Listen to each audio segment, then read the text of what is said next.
नमस्कार, उत्तराखंड समाचार में आपका स्वागत है। मैं रेणु प्रीति पंत। सबसे पहले मुख्य समाचार। जीएसटी काउंसिल की 56वीं बैठक में बड़ा फैसला, 12 और 28% टैक्स स्लैब खत्म। प्रधानमंत्री नरेंद्र मोदी ने कहा, सुधार से आम जनता और छोटे व्यापारियों को मिलेगा लाभ।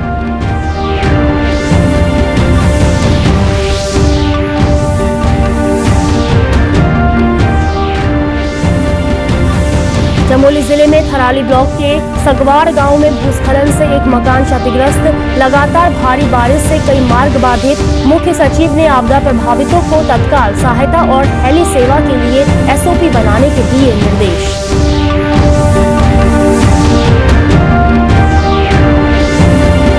और सरकार में नेतृत्व परिवर्तन की अटकलों पर बोले भाजपा प्रदेश अध्यक्ष Mahendra Bhatt.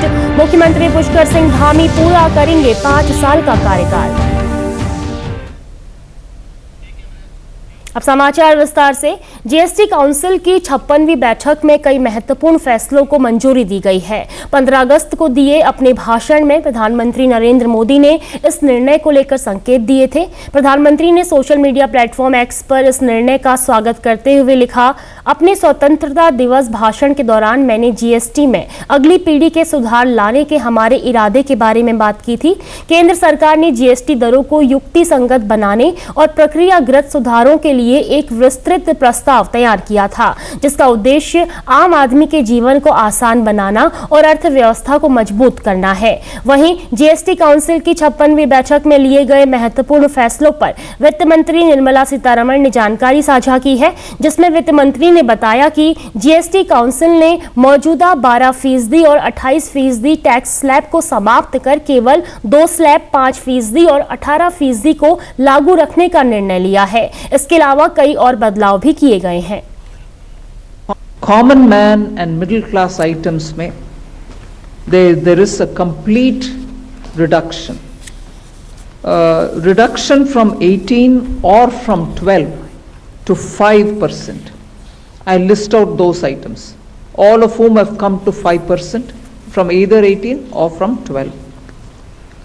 Common man items such as hair oil, toilet soap bars, shampoos, toothbrushes, toothpaste, bicycles, tableware, kitchenware and other household articles have all come to 5.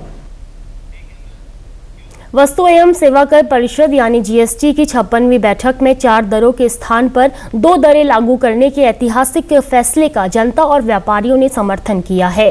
Champawat जिले में जीएसटी के जानकार दीपक जोशी ने कहा कि सरकार द्वारा पूर्व में 4 दरें निर्धारित की थी, जिससे लोगों पर ज्यादा भार रहता था, लेकिन अब 2 दरें करने से आम जनता को काफी लाभ मिलेगा।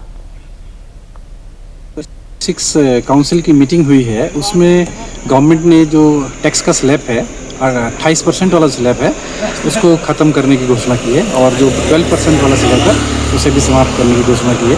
जाहिर सी बात है, जो टैक्स 28% जिन चीज़ों पर लगता था वो स्लैब अब नीचे आ जाएगा या 12 पे 18 पे वो टैक्स का स्लैब आएगा।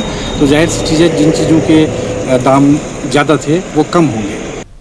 वहीं चंपावत में जीवन बीमा का कार्य करने वाले राजेंद्र गहतोड़ी ने बताया कि जब लोगों को जीवन बीमा के लिए प्रेरित किया जाता था तो लोग कहते थे कि जीवन बीमा पर भी जीएसटी लगाना ठीक नहीं है, लेकिन अब सरकार ने इसे पूरी तरीके से हटाकर जनता को बड़ी राहत दी है। व्यापारी दीपक राय ने खाद्य पदार्थों में जीएसटी की दरें कम करना सरकार का सराहनीय कदम बताया है। उन्होंने कहा कि इससे आम लोगों को राहत मिलेगी, जिससे बाजार में बिक्री बढ़ने की भी उम्मीद है। हमारे कई ग्राहक जो बार बार ये कहते थे कि भाई एलआईसी में जीएसटी का क्या मतलब, तो हम सरकार को धन्यवाद देना चाहते हैं, केंद्र सरकार को विशेषकर कि उन्होंने life insurance corporation of India में जीएसटी को हटाया। मुख्य रूप से खाद्य चीज़ें जैसे कि दूध, पनीर, रोटी और पराठे, सब में आज तक जो 5% टैक्स होता था वो 0% हो गया। इससे जो है बहुत सारे आम नागरिकों को, गरीबों को बहुत अधिक फायदा होगा।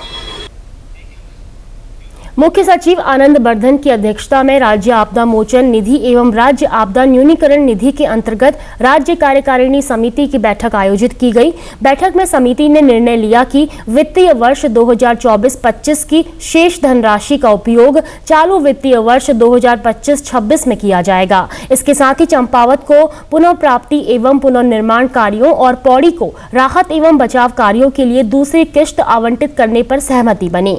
मुख्य सचिव ने निर्देश दिए कि मानव वन्यजीव संघर्ष सहित आपदा प्रभावितों को अनुमन्य अनुग्रह अनुदान सहायता तत्काल वितरित की जाए और लंबित मामलों का शीघ्र निस्तारण किया जाए। उन्होंने आपदा विभाग को आपातकालीन परिस्थितियों में हेली सेवाओं के उपयोग हेतु एसओपी तैयार करने के निर्देश भी दिए। इसके अलावा रिस्पना नदी के चैनलाइजेशन और ड्रेजिंग कार्यों के लिए सिंचाई एवं लोक निर्माण विभाग को संयुक्त प्रस्ताव तैयार करने के निर्देश दिए गए। उन्होंने प्रदेश की सभी बड़ी नदियों का अध्ययन कर प्राथमिकता आधारित समग्र कार्य योजना बनाने और बाढ़ प्रभावित बस्तियों के लिए सुरक्षा कार्यों के प्रस्ताव तैयार करने पर भी जोर दिया।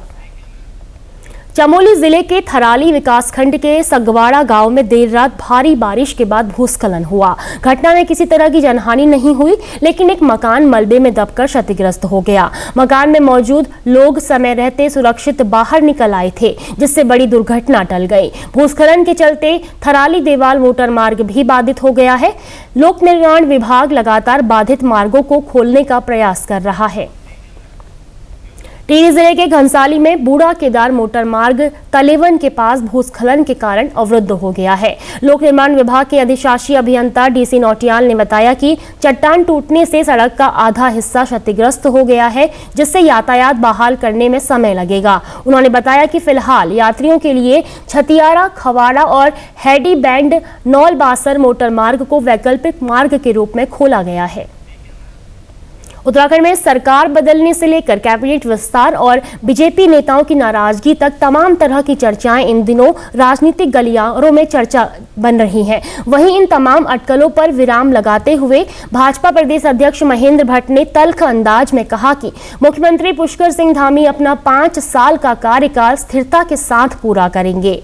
2027 के विधानसभा चुनाव में पुष्कर सिंह धामी के ही चेहरे पर उत्तराखंड प्रदेश का चुनाव लड़ा जाएगा। उत्तराखंड की राजनीति का एक दृश्य बना हुआ है कि 4 साल के बाद परिस्थितियां बिगड़ने की संभावना है जताने का काम हर मीडिया कर रहा है, सोशल मीडिया को करते हैं। लेकिन पहली बार कह रहा हूं कि उत्तराखंड की सरकार स्थिरता के आधार पर 5 साल पूर्ण करेगी और पुष्कर धामी जी के नेतृत्व में भारतीय जनता पार्टी की उत्तराखंड में दोबारा सरकार बनेगी, तीसरी बार सरकार बनेगी।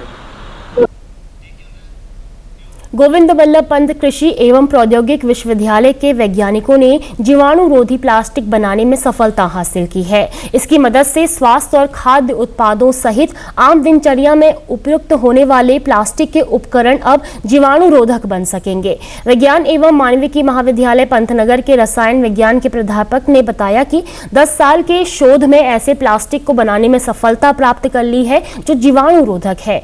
यह प्लास्टिक पानी के संपर्क में आने पर भी 72 घंटे तक जीवाणुरोधक रहता है। उन्होंने कहा कि नई तकनीक में किसी भी कार्बनिक रसायन का प्रयोग नहीं किया गया है। इससे प्लास्टिक उद्योगों को सरल तकनीक सहित मानव जीवन के लिए स्वच्छ वातावरण मिलेगा। इस तकनीकी को विकसित करने के लिए डिपार्टमेंट ऑफ बायोटेक्नोलॉजी भारत सरकार ने हमें एक परियोजना दी थी। 36 लाख रुपए की परियोजना थी, जिसमें हमने एंटीबैक्टीरियल प्लास्टिक को डेवलप किया है, जिसके बहुत सारे बायोमेडिकल एप्लीकेशंस हैं, उपयोग है, डोमेस्टिक एप्लीकेशंस हैं। और इसमें भारत सरकार द्वारा हमें 2023 में एक पेटेंट भी ग्रांट हो चुका है। तो इसमें हमने ये किया कि हमने ऑर्गेनिक सॉल्वेंट यूज़ नहीं किया है। हमने कार्बन डाइऑक्साइड को लिक्विफाई करके उसको सुपर क्रिटिकल फेज में किया और उसके बाद हमने उसमें एंटीबैक्टीरियल फिलर को पॉलीमर में लोड कर दिया। इस तरीके से ऑर्गेनिक सॉल्वेंट फ्री मेथड है, क्लीन और ड्राई मेथड है और इसको स्केलेबल किया जा सकता है। विश्वविद्यालय के कुलपति ने वैज्ञानिकों को बधाई दी और इसे बड़ी उपलब्धि बताया। यह ऐसा प्लास्टिक होगा जिससे बने उपकरण या सामग्री हवा और पानी के संपर्क में आने पर भी संक्रमित नहीं होंगे।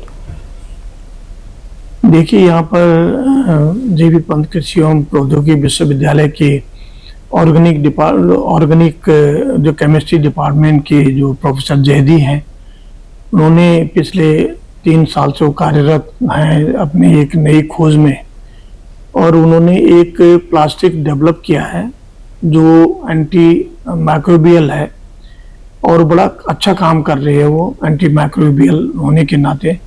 लेकिन साथ ही साथ हमारा ये मानना है कि इसको और ज़्यादा टेस्ट कर दिया जाए, और जिसमें ये एंटी वायरल भी है कि नहीं है, इसमें हम लोग इसमें कार्य कर रहे हैं, और ये बड़ी उपलब्धि है विश्वविद्यालय की।